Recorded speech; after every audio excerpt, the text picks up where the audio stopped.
네, 안녕하십니까. 대전TV 시청자 여러분, 7월 28일 여의도 3프로 시작하겠습니다.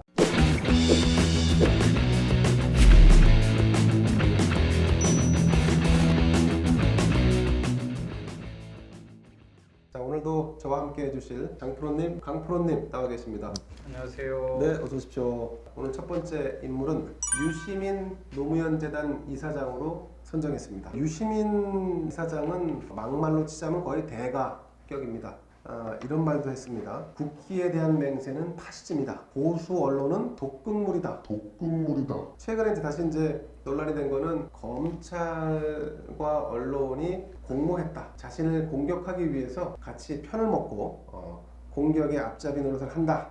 뭐 약간 좀 피해망상인가 혹은 피해의식 같은 게 있는 것 같아요. 왜 이 유시민 씨가 여러 장관도 거치고 국회의원도 하고 권력을 쥐었던 사람인데도 불구하고 검찰만 보면 아주 그냥 못 잡아먹어서 안달입니다. 이번에는 자기 계좌를 검찰이 들여다봤는데 아무 근거 없이 또 한동훈 검사장은 자기 계좌를 봤을 것이다. 그런데 이번에 드러났죠. 실제로는 검찰이 계좌를 들여다보지 않았다라고 해서 이미 통보를 했다라고 하는 얘기가 나옵니다.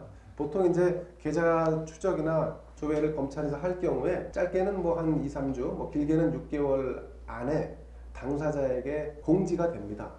근데 지금 유시민 씨가 자신의 계좌를 봤다고 언급한 게 벌써 한 6개월이 지났을 겁니다. 근데 왜 유시민 씨는 이처럼 검찰을 못 잡아먹어서 안달일까요? 아니면 왜 유시민은 이 검찰과 관련된 사안만 나오면 일종의 피해의식 같은 거를 비추는 걸까요? 되게 사람은 자기가 겪은 거에 기초해서 모든 거를 되게 판단하잖아요. 그렇죠. 자기 결국 삶이 드러나는 거잖아요. 그게 이제 사람 살면서 이제 고정관념과 편견이 생기는 거잖아요. 그럼 나이가 이제 벌써 한 50이 넘고 60이 이렇게 되면 되게 사람이 이제 새로운 것보다는 기존에 쌓여 있던 걸 가지고 그대로 세상에 투영해서 살아가는 거거든요. 유시민 씨의 각종 발언과 유시민 씨의 행동은 그냥 유시민 씨의 삶 그 자체예요. 그냥 그렇게 살아왔다는 거죠. 예. 인생은. 평생을 그렇게 살아온 거죠. 어떻게? 늘 그냥 남 욕하고 남 헐뜯고 거짓말하고 망상 속에서 살아온 거죠. 쉽게 얘기하면. 저거는 뭐 그냥 뭐 특별하게 무슨 뭐 저 사람이 지금 현 시점에서 과도하다 이런 것보다 저 사람 삶 전체가 그래요. 그냥. 제가 이제 한번 권해드리고 싶은 거는 그 항소이유서인가? 85년도에 항소이유서를 한번 읽어보세요. 이분은 운동권에서도 특별한 운동권은 아니에요. 그렇죠. 맞습니다. 무슨 사건 하나 때문에 뭐 이렇게 됐지만 이게 운동권 아니에요. 네. 운동한 적도 별로 없어요. 별로 없나요? 이 사람 사건이 소위 해서 가짜 대학생, 당시에 대학가에 일부 있었다고 주장하는 가짜 대학생들 몇 명을 잡아서 그렇죠. 뿌락치로 엮어가지고 학생들을 구타하고 막 이렇게 맞습니다. 일종의 고문을 한 행위로 맞습니다. 처벌을 받는 거예요. 근데 이 사람이 이 행위에 대해서 정당성이라고 하는 거를 독재 권력에 항거하는 정당성부터 시작해서 쭉 나열하면서 네. 자신의 정당성을 주장하는 게 항소이유서예요. 이 사람의 중심이 뭐냐면 네. 법보다 양심이에요. 법보다 양심. 나는 양심에 따라서 행동했다. 근데 양심이라고 하는 거는 인간 누구나 다 가지고 있다고 전제되는 거거든요. 예. 그래서 사람마다 이게 충돌하면 안 돼요. 양심은. 그렇죠. 네 양심과 내 양심이 다른 건 양심이 아니에요. 네. 왜냐면 그게 이제 뭐 고전에도 나오지만 양심이라고 하는 건 타고난 마음이거든요. 인간 본성이거든요. 그럼 같아야 인간이잖아요. 그렇죠. 그러면 그 당시에 가짜 대학생으로서 억울하게 당한 그 사람들은 양심이 없나요? 있죠. 왜 없어요? 근데 왜 지양심 가지고 항소를 해요? 이거는 지 편한 대로 잣대를 들이대는 거예요. 근데 그 잣대를 자기 생각이 아니라 온 세상에 좋은 얘기는 다 갖다 들이대는 거죠. 피해망상과 과대망상은 동전의 양면이거든요. 예. 이게 왜냐면 신데렐라는 피해잖아요. 그렇죠. 피해망상이잖아요. 네. 계모한테 피해잖아요. 네. 근데 또 하나의 과대망상이 있죠. 왕자님이 찾아올 거라는 거. 아. 피해망상과 과대망상은 동전의 양면이에요. 똑같이 가는 거예요. 예. 그럼 이 사람의 지금 여러 가지 행위나 발언은 뭐냐면 네. 피해망상과 과대망상이 동시에 나타나는 거예요. 그러니까 나는 거물이라서 검찰이 건드리고 네. 그죠? 네. 늘 검찰이 나를 뭐 하고 국가 권력이 나를 뭐 하고 근데 지금 국가 권력이 문재인 권력이잖아요. 그렇습니다. 네. 그러니까 문재인을 욕해야 될 걸 검찰을 욕하는 거예요. 옛날 같았으면 이 사람이 검찰을 욕했겠습니까? 정권을 욕했겠죠. 당연히 대통령을 욕했겠죠. 그렇죠. 왜 박정희를 욕해요? 그러면 그런 식으로 따지면 맞습니다. 김재규나 아니면 그 당시에 있는 국정원장을 욕해 안기부장을 욕해야지 박정희를 욕해요. 그러게요. 그럼 윤석열을 욕할 게 아니라 문재인을 욕해야지 이 양반 합법대로라면. 맞습니다. 그 뭔가 일관성도 없네. 그러니까 가장 중요한 게 왜 이 사람을 사입이나 그런 망상증 환자로 보냐면 이 사람 일관성이 없어요. 이건 진짜 솔직히 말할 가치가 별로 없는데 유시민은 얘기하려니까 얘기합니다 그냥. 유시민은 유시민 신데렐라 같기도 하고 말이죠. 피해 망상과 과대 망상을 같이 가지고 있을 수 있다 이런 말씀하셨는데. 아니 원래 그 신데렐라 이야기가 네. 피해망상과 과대망상, 정신 분석적으로 보면 네. 피해망상과 과대망상을 동시에 다루는 얘기예요. 아. 누구나 어렸을 때부터 아, 나는 공주였는데 나는 뭐 훌륭한 뭐 집안의 딸이었는데 네네. 막 이렇게 구박을 받고 언젠가 누군가 나타나서 나를 진짜인 나를 구해줄 거야. 예. 이런 이제 환상 속에서 이제 그런 걸 이제 어린 시절 보내고 유년기를 보내고 이런 걸 산다고 하는 게 이제 신데렐라 이야기의 핵심인데 네네. 그거를 고스란히 담고 있는 거예요. 제가 봤을 때 이 사람은 유시민이라는 사람을 한마디로 표현하면 교활한 권력자거든. 권력을 추구했던 사람이잖아요. 강프로는 교활하다는 단어를 좋아하는 것 같아. 영악하다. 뭐 교활이나 영악이나 똑같은 얘기인데 왜 이 사람이 이렇게 됐느냐? 수많은 자기 지지자들이 사랑해주고 지지해주니까 원래 사람이라는 게 간사한 게 예. 권력에 한번 취했다가 이 권력을 내려놓으면 그 권력이 없어지는 게 아니에요. 마음속에. 국회의원 떨어지는 사람들 보십시오. 예. 그 사람들 가만히 보면 그 권력을 놓는 순간 우울증이 옵니다. 이 사람들이. 예. 자 그러면 유시민 노무현 재단 이사장은 지금보다 더 큰 권력을 갖고 싶어하는 사람인가요? 그러니까 이런 거죠. 네. 이런 상황들이 계속 이어지는 이유는 네. 자기가 권력자라고 생각하는 것보다 약자. 나는 지금 전 정권의 피해자, 탄압받고 있고 모함받고 있다. 그래서 나는 약자기 때문에 우리 지지자들이 더 똘똘 뭉쳐야 된다. 더 지지해야 된다. 이런 것들 나를 중심으로. 나를 중심으로. 아 예. 이 사람이 우리 그 솔직하게 보세요. 180석이 넘는 거대 여당의 지지를 받는 사람이에요. 이 사람이. 뭐 그쪽 편에 서 있죠. 그쪽 편에 서 있고 네. 다들 주장도 계속 그렇게 하잖아요. 맞습니다. 모든 문제들을. 예. 그런데도 적폐 전임 정권에 나는 탄압받고 있고 지금 저 검찰에 지금 탄압받고 있고 뭐 모함받고 있고 뭐 이렇게 계속 자리매김을 그렇게 하는 거예요. 포지션이. 네. 교활한 권력자예요. 끝까지 이거를 네. 쥐고 싶은 거예요. 왜냐? 가만히 보니까 문재인 정권이 노무현 정권의 호위무사였는데 네. 노무현 정권 사망도 오래됐고 지금 네. 벌써 문재인 정부도 이제 이게 권력이 다 돼가는 것 같아. SNS 상에서는 자기가 이 방패막 역할을 해서 이 권력을 유지해야 되는데 네. 이 시기도 조금 있으면 나의 효용 가치가 떨어질 것 같은 거예요. 예. 그러니까 이런 말도 안 되는 얘기들로 더 아니 그럴 수 있어요. 네. 저게 이거 잘못하면 테러 당할 수도 있는데 대현 TV가 테러 당하는 건 아니죠? 큰일 났다. 우리가 얘기하는 이제 이슬람교에서 탈레반이 형성되는 과정이 그래요. 극단주의자들. 네. 네. 왜 극단원리주의자들과 극단주의자들이 생기게 되면 원래는 이제 사회가 이렇게 안정화되고 점점 발전하면 되게 이제 뭐 공산주의도 그렇게 해서 사라지지만 네. 되게 그 법체계 내로 들어오게 돼 있어요. 그래서 아, 입건주의와 그렇죠. 의회와 이런 이제 예, 제도 속으로 예. 제도 속 내에서 구현하는 방식들을 택하게 돼 있어요. 그렇죠. 네. 그러면 그 중에 그렇게 손해 보는 집단이 생겨요. 그러면 어떤 집단이 손해 볼까요? 속에서 원리주의자나 극단주의자들이.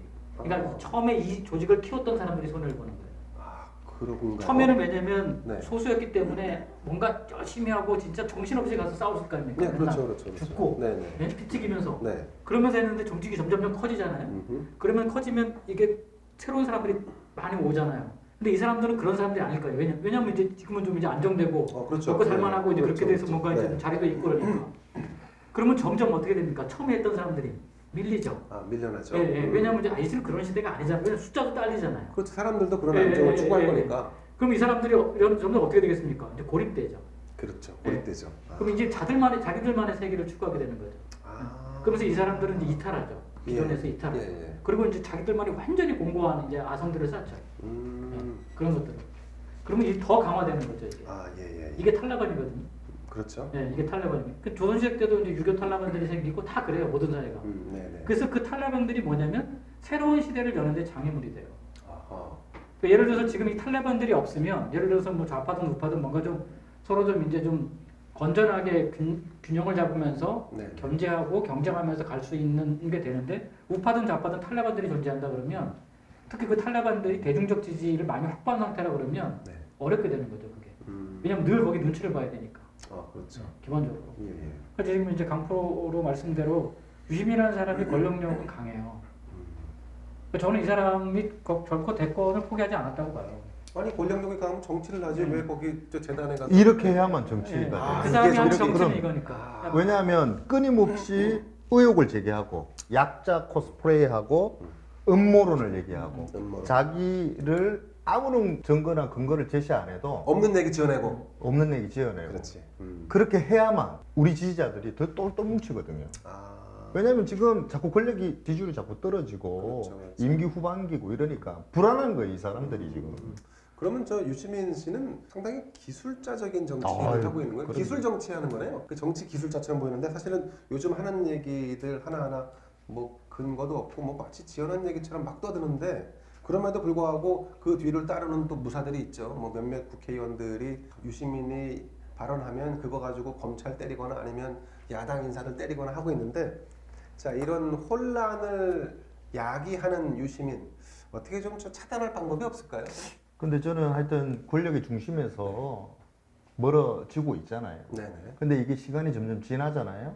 그러면 이건 자연적으로 그 힘은 줄어들 것이다. 도태된다. 도태될 것이다. 아, 네. 왜냐하면 사람들이 이제 슬슬 안 믿기 시작했거든요. 조금씩 이건 뭐야?라고 네네. 이제 그 방송에서 오랫동안 방송하다가 금방 나왔을 때는 되게 신선해가지고 국민들 엄청 사랑을 많이 받았거든요. 예. 근데 요즘 상식에서 벗어나는 얘기들, 그러니까 자기를 지지하는 사람들한테만 네. 좋은 얘기들만 자꾸 한다고 이제 조금 사람들도 이제 알기 시작했거든요. 그리고 권력 중심에 있는 사람은 아니잖아요, 이 사람들. 그렇죠. 지금 아니죠. 네.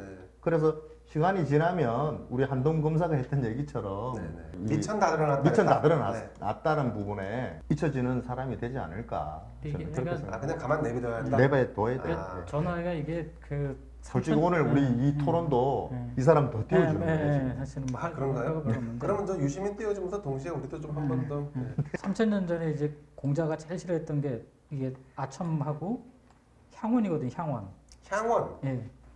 향원이 뭐냐면 사입이 아 사이. 그럴듯한데 아닌 거예요. 아. 이게 야 오늘 상당히 좀 적절하게 와닿는 네. 단어네요. 이게 왜 사이비를 왜 싫어하셨냐면 공자께서 사람을 특별히 싫어하진 않는데 왜 싫어하냐면 네. 우리가 그 논에 농사를 지면 피를 뽑잖아요. 예. 그걸 가라지라 그러잖아요. 예. 피가 나쁜 이유는 뭐냐면 농부가 피를 뽑다가 벼를 뽑아버리는 거예요. 피sat해서. 아. 이 사이비가 나쁜 건 뭐냐면 예예. 제대로 된 거, 온전한 걸 갖다가 다치게 하기 때문에 사이비가 나쁜 거예요. 근데 대표적으로 이 사람은 유시민이라는 사람이 나쁜 건 뭐냐면 이 사회의 온전함을 해치기 때문에 그래요. 대중들이 보기에는 혼란스럽거든요. 좀 비슷해 보이거든 뭔가. 네, 그 네. 홀리거든. 음. 그 사람들의 판단을 잘못하게 하고 올바른 길로 못 가게 하는 거예요. 네. 그 제일 나쁜 놈이죠. 그래서 아까 말씀하신 대로 네. 이 파괴 기술자, 네. 기술. 예, 기술 중에서 제일 고도의 기술이 파괴 기술이거든요. 원래 아.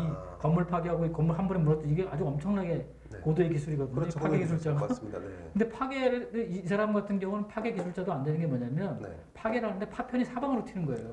그냥 폭탄이네. 네. 이 사람은 뭘 갖다 지가 나름대로 해결한다 그래놓고는 그거를 해결해야 되는데 그것도 해결 못한 상태에서 주변에 파편을 떼가지고 온 사방에 온전히 남아있는 것까지 다 파괴시키는 사람인 거예요. 신전 교수의 말을 빌리자면 수사지휘권 발동까지 부른 이 엄청난 사태는 실은 유시민의 피해 망상으로 거슬러 올라간다.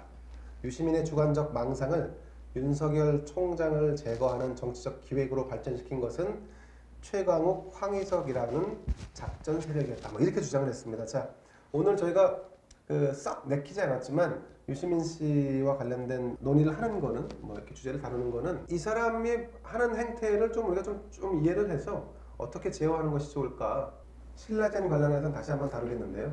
유시민은 여기까지 하겠습니다.